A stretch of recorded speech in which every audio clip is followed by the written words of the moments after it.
ప్రభునందు మాకు అత్యంత ప్రియులైన దేవుని ప్రజలందరికీ యేసుక్రీస్తు వారి శ్రేష్టమైన పూజింపదగిన నామం పేరిట శుభాలు తెలియజేస్తాను. మీరందరూ క్షేమంగా ఉన్నారా?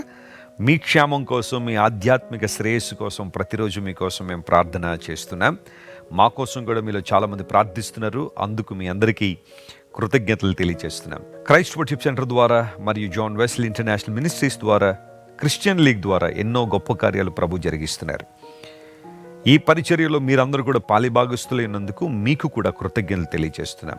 ఈ పరిచర్య యొక్క యూట్యూబ్ ఛానల్ ద్వారా మీలో చాలామంది చక్కని వాక్యాన్ని వింటున్నారు, దేవుని కృపలో వర్ధిల్లుతున్నారు, ప్రభువుకు దగ్గరగా వస్తున్నారు, దేవుని చిత్తాన్ని మీ జీవితంలో గ్రహించి ఆయన కొరకు నమ్మకంగా జీవిస్తున్నారు. అందును బట్టి నేను కూడా ప్రభువుని మనస్ఫూర్తిగా స్తుతిస్తున్నాను. క్రైస్ట్ వర్షిప్ సెంటర్ ద్వారా అనేక ప్రాంతాల్లో సంఘ స్థాపన జరుగుతుంది. అనేక మంది దేవుని బిడ్డలు వాక్యాధారమైన సంఘంలో నాటబడి దేవుని చిత్తంలో కొనసాగుతున్నారు. మీరు కూడా దేవుని చిత్తంలో బలపడండి, ఆశీర్వాదాలు దీవెనలు పొందుకుంటారు. ఈరోజు వాగ్దానం కోసం పరిశుద్ధ గ్రంథాలు తెరుద్దాం. 73వ కీర్తన 28వ వచనం చదువుతున్నాం. Psalm 73 and verse 28. నాకైతే దేవుని పొందు ధన్యకరము, నీ సర్వకార్యములను నేను తెలియచేయనట్లు నేను ప్రభువైన యెహోవా శరణు జొచ్చి ఉన్నాను. It is good for me to draw near to God. నాకైతే దేవుని పొందు ధన్యకరము. దేవుని పొందు అంటే దేవునితో స్నేహం, ఆయనతో సహవాసం. As for me, I come close to God. I draw near to God. దేవునికి దగ్గరగా రావడం, ఆయన పొందును కోరుకోవడం నాకు ధన్యకరము అని ఆసాపు అనే దైవజనుడు వ్రాస్తున్నాడు. 73వ కీర్తన నుంచి తృతీయ స్కందం స్టార్ట్ అయింది. థర్డ్ బుక్ ఆఫ్ సామ్స్ కదా. కీర్తన గ్రంథాన్ని 5 స్కందములుగా, 5 గ్రంథములుగా విభజిస్తే 3వ పుస్తకం ఇక్కడ నుంచి స్టార్ట్ అవుతుంది. ఆసాపు అనే దైవజనుడు తన జీవిత అనుభవాల్లోంచి అనేకమైన శ్రేష్టమైన విషయాలు, అమూల్యమైన సంగతులు కీర్తనలో పొందుపరిచాడు. బైబిల్ బ్యూటీ ఎంత గొప్పది అంటే ప్రతి వచనంలో ఒక ఆధ్యాత్మిక లెసన్ మనం నేర్చుకోవచ్చు, ఒక సందేశాన్ని మనం గుర్తించవచ్చు. నాకైతే, మీరందరూ ఏమంటారో మీ ఇష్టం, మీరందరూ ఎలా ఉంటారో మీ ఇష్టం. నా మట్టుకు నేను, నా వ్యక్తిగతంగా నేను దేవునితో సహవాసం చేయాలని ఆశిస్తున్నాను.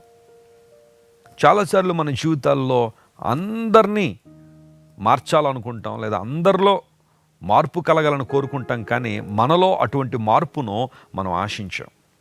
భక్తులందరూ కూడా నాకైతే అంటే మొట్టమొదటిగా వారి గురించి వారు ఆలోచన చేశారు. ఆ తర్వాత మిగతా వారి కోసం ప్రయాసపడ్డారు. నువ్వు రక్షణ పొందకుండా, నువ్వు మారుమనసు పొందకుండా, నువ్వు దేవుని ప్రేమను తెలుసుకోకుండా నువ్వు ఎవరిని ప్రభావితం చేయలేవు. ప్రభావితం చేస్తున్నట్టు కనబడినప్పటికీ అది తాత్కాలికమే. కానీ దేవునితో సహవాసం, ఆయనతో పొందు మొదట నీకు ధన్యకరము. అలాంటి ధన్యతలు నువ్వు ఎదుగుతున్నావా? ప్రభువుతో సహవాసం చేయడానికి ఇష్టపడుతున్నావా? ఆయనతో సహవాసం చేసి నష్టపోయిన వాళ్ళు ఎవ్వరు లేరు చరిత్రలో. అందరూ బాగుపడ్డ వాళ్ళే, అందరూ ఉన్నతమైన స్థలాలకు ఎగబాకిన వారే, కానీ ఎవ్వరూ కూడా నశించిపోయిన వారు లేరు, నష్టపోయిన వారు కూడా లేరు. ఆయనతో సహవాసం మనకు ధైర్యాన్ని, నెమ్మదిని, సమాధానాన్ని ఇస్తుంది. అంత మాత్రం కాకుండా నీ సర్వకార్యములను నేను తెలియచేయనట్లు నేను దేవుని శరణు జొచ్చుచున్నాను అని ఆ మాట అక్కడ రాశాడు. శరణు జొచ్చుట. కొన్నిసార్లు చూడండి, పిల్లలు ఆడుకుని ఎవరైనా పెద్దవారి కనబడగానే వారి దగ్గరికి వెళ్ళి శరణం అంటారు. వారి వెనకాల నిలబడతారు. అంటే ఇంకా నా బాధ్యత నీదే, నన్నెవ్వరూ ఏమి అనకుండా, నన్నెవ్వరూ ఏం చేయకుండా నువ్వు నన్ను కాపాడాలి, నేను నీ శరణు కోరి ఉన్నాను. కీర్తనకారుడు ఆ పదాన్ని ఎందుకు వాడాడు? శరణు కోరడం అంటే అర్థం ఏంటి? ఇప్పుడు దేవుడు లిటరల్గా శారీరకంగా మన మధ్య ఆయన ఉంటే మనం ఆయన వెనకకు వెళ్ళి శరణం అని చెప్పొచ్చు. కానీ మరి ఈ రోజుల్లో మనం చేయాల్సిన పని ఏంటి? శరణు జొచ్చుట అనే మాట ఇంగ్లీష్లో ఐ ట్రస్ట్ ద లార్డ్, దేవుని యందు నమ్మిక ఉంచుతున్నాను, ఆయనే నా సర్వస్వం అని మనస్ఫూర్తిగా నమ్ముతున్నాను. నా విశ్వాసానికి కర్త ఆయన, నా రక్షణకు ఆధారం ఆయన, నా ఆశ్రయ దుర్గము ఆయన, నా శృంగము, నా శైలము, నా కోట, నా సమస్తం ఆయనే. మనస్ఫూర్తిగా దేవుణ్ణి విశ్వసించడం, మనస్ఫూర్తిగా దేవుణ్ణి నమ్మడం, ప్రతి పరిస్థితిలో దేవుడు నాకు తోడుంటాడని ప్రగాఢంగా విశ్వసించడం, దేవుని శరణు జొచ్చడం అంటే అర్థం అది. ఎందుకంటే ఆయన సర్వకార్యములను తెలియచేయనట్లు. ఇక్కడ మనం గమనించాల్సిన మాట, మన దేవుడు పనిచేసే దేవుడు. Praise the Lord, hallelujah. సర్వకార్యములను, హిబ్రూ భాషలో మెల్లాక అనే పదం వాడబడింది. అంటే దానికి అర్థాలు వర్కింగ్, దేవుడు పని చేయడం. ఇంకో మాటలో చెప్పాలంటే డ్యూటీ చేయడం అనే మాట కూడా అక్కడ రాయబడింది, అనగా బాధ్యతతో పని చేయడం. చాలామంది పనిచేస్తారు ప్రపంచంలో. ఏడుస్తూ పనిచేసేవాళ్ళు ఉంటారు, విసుక్కుంటూ పనిచేసేవాళ్ళు ఉంటారు, అసహించుకుంటూ పనిచేసేవాళ్ళు ఉంటారు. కానీ దేవుడు అలా చేయడట. ఆయన సంతోషంగా చేసే దేవుడు, ఆయన పని చేసే దేవుడు. ఆయన నిరంతరం పనిచేస్తూనే ఉన్నాడు. ఇశ్రాయేలును కాపాడువాడు కొనుకోడు నిద్రపోడు అంటే ఇంకా ఆయన కొనకట్లేదంతే. ఆయన నిద్రపోయే దేవుడు కాదు. ఆయన నిద్రపోడు కాబట్టి మనం ఆయన లేపాల్సిన పని అసలే లేదు. ఆయన సదాకాలం మనతో ఉన్న దేవుడు, మనల్ని చూస్తున్న దేవుడు, తన యందు యథార్థ హృదయం గల వారిని బలపరచడానికి దేవుడు ఎప్పుడు సంసిద్ధుడై ఉన్న దేవుడు. పగలు రేయి నిన్ను మర్చిపోయేవాడు కాదు ఆయన. కొన్ని సందర్భాల్లో నీ తల్లి అయినా, నీ తండ్రి అయినా, నీ తోబుట్టులను నేను మర్చిపోతారేమో. ఆయన నీ కొరకు పని చేయడం మానేస్తారేమో. బాబు ఇక చాలు, ఇంక నేను నీ కొరకు పని చేయలేను, లేదా నీకు మేలు చేయలేను, ఈ మాత్రం నేను చేశాను చాలని సర్ది పెట్టుకుని ప్రక్కకు తప్పుకునే వాళ్ళు చాలామంది ప్రపంచంలో ఉంటారేమో. కానీ నీ దేవుడు సర్వకార్యములను జరిగించే దేవుడు. ఆమేన్. నీకు ఏది అవసరమో, ఏ సమయంలో నీకు ఏది కావాలో దాన్ని దయచేయగలిగిన సంపూర్ణమైన ప్రేమ కలిగిన దేవుడు ఆయన. అలాంటి సర్వకార్యములు నేను తెలియచేస్తాను, నేను ప్రకటిస్తాను. దేవుని మంచితనాన్ని, ఆయన ఔన్నత్యాన్ని నేను ప్రపంచాన్ని తెలియజేస్తాను. ఈ మాటలోని ఈ మాధుర్యాన్ని మనందరూ అర్థం చేసుకుని దేవుని పొందు కోరుకుందాం, ఆయనతో సహవాసం కోరుకుందాం. తద్వారా ఆయన చేసే సర్వకార్యములు అన్ని విషయాల్లో దేవుడు తన యొక్క పనిని జరిగించే దేవుడు కనుక ఆయన వైపు మనం చూద్దాం. ఈరోజు మీ పనిని దేవుడు సఫలం చేయబోతున్నాడు. ఆమేన్. ఎందుకోసం అంటే ఆయన మీ కొరకు పని చేస్తున్నాడు. ఆయన God is working for you, God is crafting things for you. ఆయన మీ కొరకు పనిచేసే దేవుడు, మీ కొరకు అద్భుతాలను సిద్ధపరుస్తున్న దేవుడు ఆయన. నమ్ముతావా ఈ మాటను? విశ్వసించండి, ప్రభు యందు నమ్మిక ఉంచండి, గొప్ప కార్యాలు చూద్దాం. కన్ను మూసుకొని ప్రార్థన. ప్రేమ గల తండ్రి, గొప్ప దేవానికి స్తోత్రాలు. నీ పొందు మాకిప్పుడు ధన్యకరమైన ఆయన. నిన్ను నమ్ముకున్నవాడు ఏనాడు నష్టపోలేదు. ఈరోజు మా ప్రియులు ఎంతమంది అయితే నీ సహవాసాన్ని కోరుకుంటున్నారో, నీతో స్నేహాన్ని కోరుకుంటున్నారో, నీకు దగ్గరగా రావాలని ఆశిస్తున్నారో వారందరినీ మీరే బలపరచండి ఆయన, ఆశీర్వదించండి.